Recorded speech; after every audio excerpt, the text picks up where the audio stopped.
H1B visa దరఖాస్తుదారులకు America shock ఇచ్చింది. America H1B visa నిబంధనలలో మళ్లీ మార్పులు చేసింది. H1B వీసా దరఖాస్తు రుసుమును ట్రంప్ సర్కార్ భారీగా పెంచేసింది. H1B వీసా దరఖాస్తు రుసుము $1,00,000 పెంచింది. గతంలో ఉన్న లక్కీ డ్రాను తొలగించి డబ్బులు కట్టిన వారికే H1B వీసాలు ఇవ్వాలని నిర్ణయించింది. అయితే ఇది ప్రతి ఏడాదికి $1,00,000 కట్టాల్సిందేనని ప్రకటించడంతో టెక్ సంస్థలపై భారీ ప్రభావం పడనుంది. H1B వీసాల ద్వారా ఎక్కువగా లబ్ధి పొందేది భారతీయులే కావటం గమనార్హం. అమెరికా లెక్కల ప్రకారం భారత్ అధికంగా లబ్ధి పొందినట్లు వెల్లడైంది. ఆమోదించిన లబ్ధిదారులు సుమారు 71% వాటా భారతీయులు కలిగి ఉన్నట్టు తెలుస్తోంది. గ్రీన్ కార్డు లేకుంటే ఉద్యోగం కోల్పోయే అవకాశం ఉందని భారతీయుల్లో ఆందోళన మొదలైంది. ఇక ఇదే అంశానికి సంబంధించి రాజకీయ విశ్లేషకులు పెంటపాటి పుల్లారావు అందిస్తారు. పుల్లారావు గారు నమస్కారం sir. Hello. Okay sir, H1B వీసాల్లో అమెరికా మార్పులు చేసిన వెనుక కారణాలు ఏంటి సార్? ఒకటి, ఇది ఏం సడన్ గా రాలేదు కదా. ట్రంప్ ప్రెసిడెంట్ ముందు నుంచి చెప్తున్నారు H1B వీసా తీసేస్తాం అని. ఇదేం కొత్తగా షాక్ ఎవరికి రాలేదు. అందరూ ఎక్స్పెక్ట్ చేస్తారు. దీని ముందర చాలా మందికి వాళ్ళు వీసాలు తెచ్చుకున్నారు. ఏమవుతుందో చూద్దామంటారు. అక్కడ టెక్నాలజీ కంపెనీ ఎవరైతే భారతీయులు వెళ్ళి పనిచేస్తున్నారు, 15-20 టాప్ కంపెనీలు, ఇంకో 20 బ్యాంక్స్, వాళ్ళు చూసుకోవాలి. వాళ్ళకి ఇది అవసరమా లేదా, ఎలా తట్టుకోవాలి. వాళ్ళు ట్రంప్ తో క్లోజ్ గా ఉన్నారు. ఇది చేస్తారని తెలుసు. తర్వాత ట్రంప్ కూడా చేసేది ఏంటంటే, ఇలా ఒత్తిడి తీసుకొస్తే భారతదేశం దారిలోకి వస్తుంది. మిగతా విషయాలని భారతదేశం ఈ విషయం మాట్లాడట్లేదు, మాట్లాడుకోవడం. ఈ వీసాల విషయం 50,000 ఇవ్వండి, 30,000 ఇవ్వండి, ఇంకో 70,000 ఇవ్వండి అంటే మిగతా అన్ని అమ్ముకొని పొమ్మంటాడు. ప్రెషర్ తీసుకొస్తారు.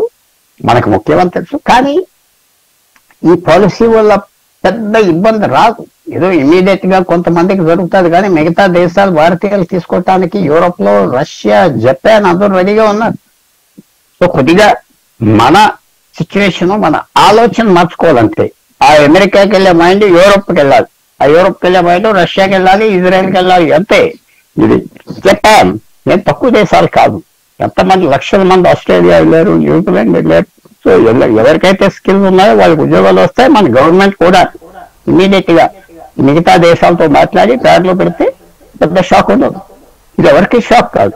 చేస్తాను డొనాల్డ్ ట్రంప్ అంటున్నాడు కాబట్టి చేసేది. ఆల్రెడీ ఐడియా అందరికి ఉన్నా చేస్తాడు, ఏదో మారుస్తాడు. 6 నెలలు అయింది. అమెరికాలో వాళ్ళ పాలసీ వాళ్ళు మార్చుకుంటారు. మన గురించి వాళ్ళు పాలసీ చేయరు కదా.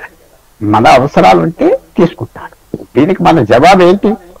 మనం బాగా ట్రైనింగ్ ఇవ్వాలి.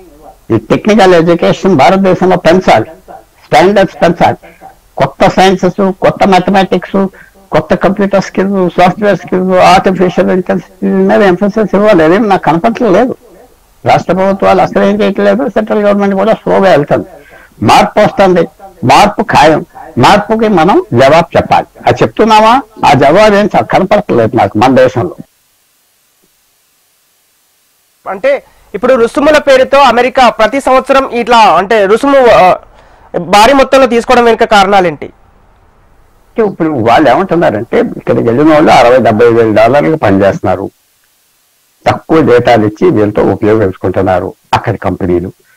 ఈ జీతం పెంచమంటే భారతీయులు తీసుకోరు, అక్కడ ఉన్న వాళ్ళని తీసుకుంటారు అన్నారు. సో $100,000 పెంచారు. అది 100,000 ఆప్ చేస్తారా? 20,000కి వచ్చేస్తారా? ఒక $30,000 ట్యాక్స్ వేసారనుకో, డిమాండ్ తగ్గదు. అక్కడ స్కిల్స్ లేవు, అంతమంది లేవు, అంత పనిచేసే వాళ్ళు లేరు, అంత ప్రొడక్టివిటీ కూడా లేదు. సో మనం చూడాలి ఇది ఎలా ప్లే అవుట్ చేస్తాదో, ఈ పాలసీ ఎంతవరకు పాకుతాదో. ఈ పాలసీ వల్ల అక్కడ ఇబ్బందులు వస్తాయా? ఇబ్బందులు వస్తే మార్చుకుంటారు, ఇబ్బందులు రాకపోతే మార్చరు. కానీ మనం చేయవలసింది మనం సరి చేసుకోవాలి. వాళ్ళు చేయవలసింది వాళ్ళు చేస్తున్నారు. వాళ్ళ ప్రభుత్వం, వాళ్ళ ఐడియా ఏంటంటే, అక్కడి నుంచి వచ్చి ఇక్కడ ఉద్యోగాలు పనిచేయడం ఏంటి, 1,00,000 మంది ఇక్కడ వాళ్ళు లేరా అన్నారు. ఉన్నారో లేరో మనకు తెలిసిపోతుంది కదా. తర్వాత ఆర్టిఫిషియల్ ఇంటెలిజెన్స్ అనే కొత్త సైన్స్ వచ్చాక చాలా మంది ఉద్యోగాలు తగ్గిపోతున్నాయి. సో అది కూడా మనం గమనించుకోవాలి. సడన్ గా ఇది ఆ చేంజ్ కూడా వస్తుంది. 10 మంది పనిచేసే చోట 2 పనిచేస్తున్నారు.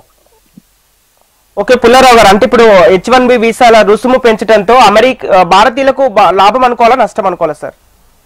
ఎవరికి లాభం అంటారు? అక్కడ వాళ్ళక భారతీయులకు నష్టం ఉందనుకోవాలా, లాభం ఉందనుకోవాలా? నష్టం ఏం లేదు. ఎందుకంటే ఇది జరుగుతుంది అని అనుకున్నాం. ఏదో పాలసీ మార్చారు, మనం దానికి అడ్జస్ట్ అవ్వాలి. ఇప్పుడు ఉన్న వాళ్ళు ఉన్నారు, వాళ్ళ గ్రీన్ కార్డ్కి వస్తే అడ్జస్ట్ అవుతారు, ఇతర దేశాల్లో చూసుకోవాలి. మన గురించి అక్కడ పాలసీ మార్చుకోమంటే మారుస్తారా, మానతారా? మానరు. ఇదేంటంటే గోళ్ళ దూకి వెళ్ళిపోయిన వ్యక్తులు కాదు, ఫ్రెండ్స్ లెజిటిమేట్ గా వెళ్ళిన వాళ్ళు పని చేయాలి. సో ఇది మనకు కొద్దిగా ముందర ఇమీడియట్ గా ఇబ్బంది అయినా మనం అడ్జస్ట్ అయిపోతాం. ఇబ్బందిగా కనపడుతుంది తప్పకుండా, ఎవరైతే ఆశపడ్డారో వెళ్ళటానికి. కానీ వాళ్ళు కేర్ఫుల్ గా ప్రభుత్వం సాయంతో ఇతర దేశాలు తీసుకుంటారు, ఈ జీతాలకే తీసుకుంటారు. డిమాండ్ ఉన్నది ఇతర దేశాల్లో, పెద్ద డిమాండ్ ఉన్నది. అందువల్ల ఇబ్బంది ఎస్, రూట్ మార్చుకోవాలి అంతే. రూట్ మార్చుకుంటే మనం అడ్జస్ట్ చేసుకోగలం. Okay sir, thank you.